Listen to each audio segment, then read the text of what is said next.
Hey guys, how are we all doing today? I'm doing swell. So today I'm basically going to go over some exercises to develop your booty. And then I'm also going to go over just a few simple calf exercises as well. And I'm combining those two in one video because there's really not a whole lot of calf exercises that you can really do unless you have machines available. But since we are all mostly doing these things at home, we can't really rely on machines to help us out. So even doing these simple few calf exercises will help you develop those muscles. Okay, so first of all, I sprained my wrist, so I have this ACE bandage on there. So I'm going to remove that real quick. Okay, and let me show you some really basic calf exercises.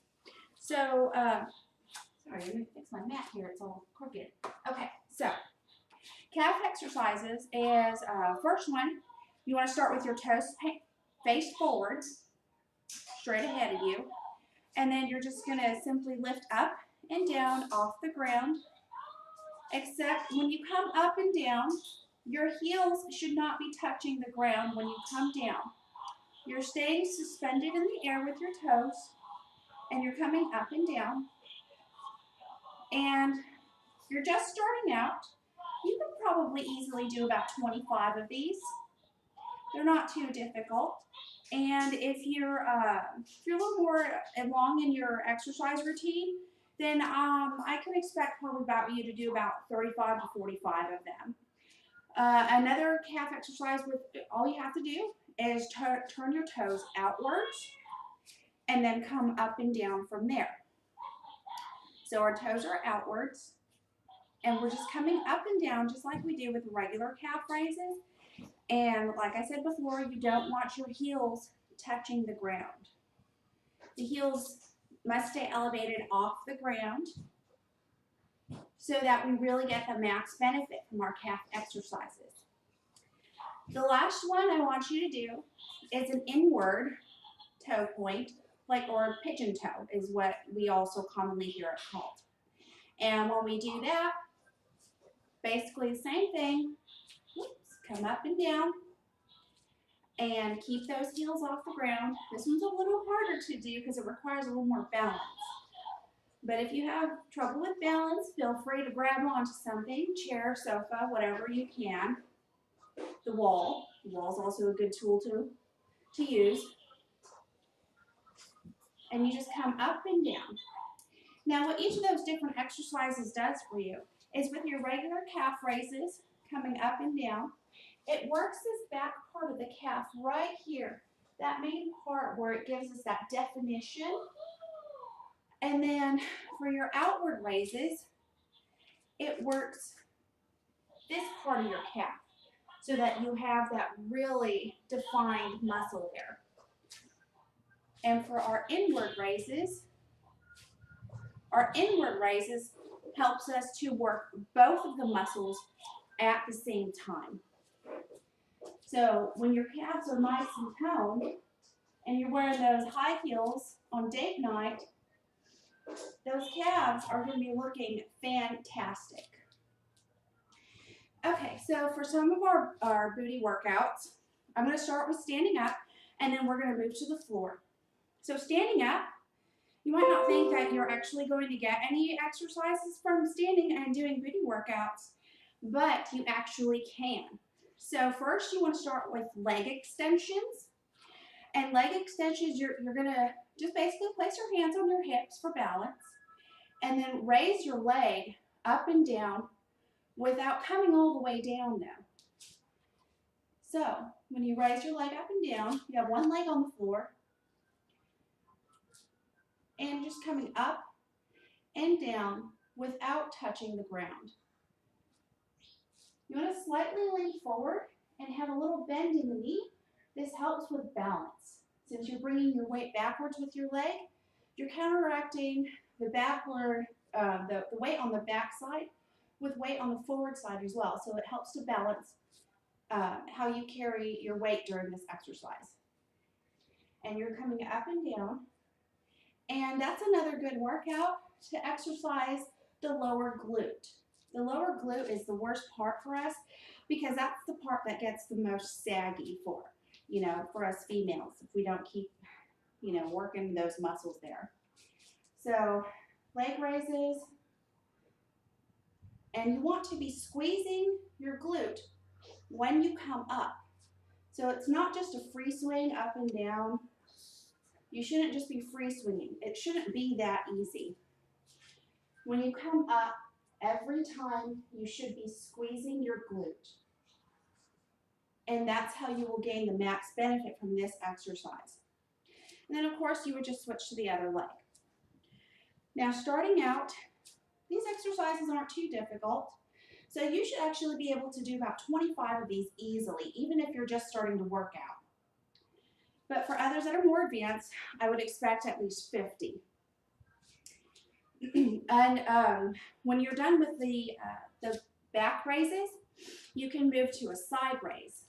Side raise is the same motion as the back raises, the back leg raises, except you're coming out to the side. You're coming out to the side, and same thing, you don't want to drop your heel or your toes to the ground. It's just stay suspended. And when you're coming up and down with your leg, you must have control every single motion you do. When you come up, you're controlling it to come up and controlling it to go back down. So what that means is you're not just swinging your leg up and dropping it back down to the floor. You want to make sure that you're in control of your leg and how fast it's moving up and down.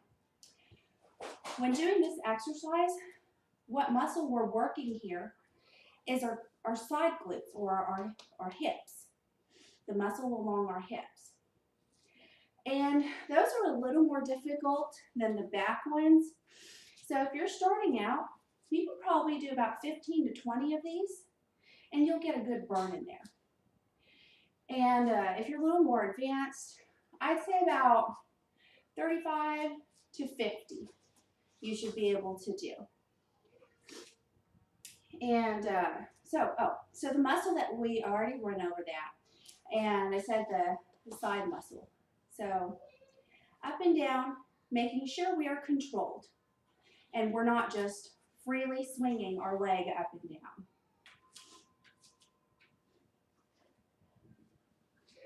Okay, so now I'm going to move to the floor, and then I'm going to start with our donkey kicks.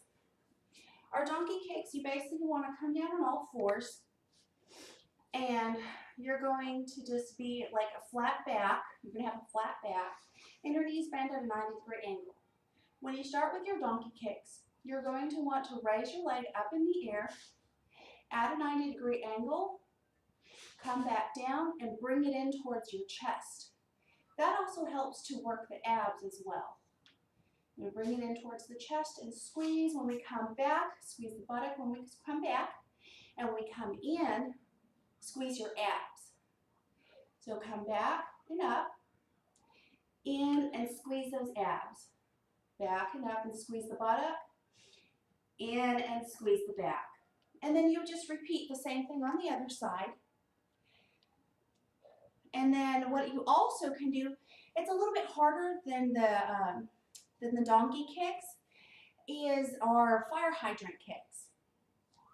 Fire hydrant kicks, the reason why we call them is because we kind of look like a dog using the restroom.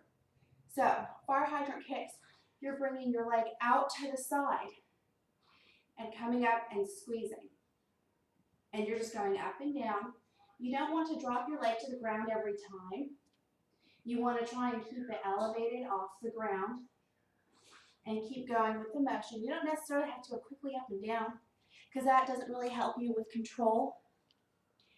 So you want to make sure and do it fast enough to where you're getting the benefit from the muscle, but not too fast to where you're losing control of how your leg is going up and down.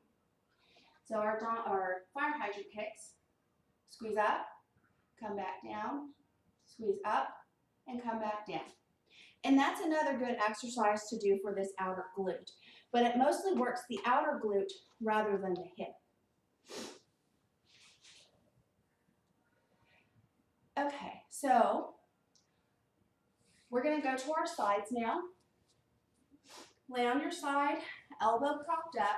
You can come all the way down and place your elbow down on the ground if you have a hard time supporting your upper body. But all we're doing is just basically raising our legs up and down. And these you can actually do a little more quickly than you do those fire hydrant kicks or those donkey kicks. Again, our toes are not coming all the way down to the ground. And you're going up and down with your leg. Up and down, up and down. This is another excellent workout to work those outer glutes and those lower glutes at the same time. But this time it's isolating not just the entire lower glute, but the outer lower glute. So you're getting that workout right in here, in this area. So up and down. And like I said, you can be propped up on your shoulder, on your elbow. If you're doing that, then your elbow should be directly underneath your shoulder. That way you're properly providing yourself support and you prevent injury that way. And it takes off the pressure from having, if you're out like this, it puts too much pressure on your upper arm, on your shoulder here. And then it starts to get tense and tighten up. And then you're left with a sore arm, a sore shoulder. If you have it too close, we are still then putting pressure on your shoulder the improper way. And you're also putting pressure on your elbow. So you're going to have a sore elbow and a sore shoulder. So we always want to keep ourselves propped up, elbow directly underneath the shoulder to distribute the weight evenly. And once you're ready, you can move on from the side leg raises to toe taps, heel and toe taps. Just like this, toe, heel, toe, heel, toe, heel, toe, heel. That's actually a good workout for this part of the thigh right here, but we need to work out our thighs in order to also help those glutes lift up. And then from here, you're going to suspend your leg about evenly with your hip, and you're going to move in tiny little circles, just around and around and around. Forward, and then backwards. And then you'll switch and do the other side. Now you don't have to do the whole entire side all at the same time. You want to make sure, and like if you start with basic leg raises, you work on this leg, then switch to the other leg and work on that leg next. And the reason why you want to really do it that way is so that you're not tiring one side more than the other, and you're giving that side a little bit of a break. That way you can continue on to more exercises later in your workout. Okay, so we're also going to do some bridges. And I know you've done bridges before, but I'm also going to show you basic bridges and something that's a little more advanced if you're used to doing bridges and you've been working out for quite some time already. So our bridges, we just basically want to be flat on our backs, legs bent, not necessarily at a 90-degree angle, but however you feel comfortable, wherever you want to place them. Feet flat on the floor, and then you just bring your bottom up as high as you can, and then bring it down slowly. Your bottom should lightly touch the ground. It shouldn't come all the way down, and you shouldn't be flopping your bottom down on the ground either. So you're coming up, squeezing those inner glutes, and coming back down slowly and releasing, and then coming right back up again. So come down slowly, and up, and squeeze, and then back down.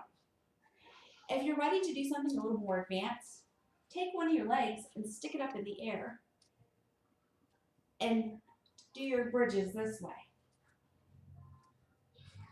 And then also, in order to do this one the right way, you might want to bring your shoulders and your back a little higher off the ground. If you want to make it even more complicated, lift your heel off the ground, and you'll also get a good calf workout. And then you would just switch sides and do your other side. but we're coming up and down, not forward and out. Up and down with our buttock. And our legs should be coming straight up and down in the air, not up and down this way. Okay, so another thing we're going to do is this time we're going to roll over onto our tummies. You can have your arms crossed in front of you, or you can put them at your sides. And what you're going to do is you're going to do some swimmer's kicks. And basically you want to have your torso lifted off the ground, and you're kicking your legs up and down rather quickly, so it looks like you're swimming. If you want to make it a little harder, stick your arms out in front of you, and you'll work your core as well. You should be doing those for about 1 minute to 2 minutes, depending on how advanced you are in your exercises. Okay, so that's our booty and our calf workouts for today. I hope you enjoyed watching this video. Don't forget to subscribe to my YouTube page if you haven't done so already. And I will see you all again really soon. Have a wonderful day.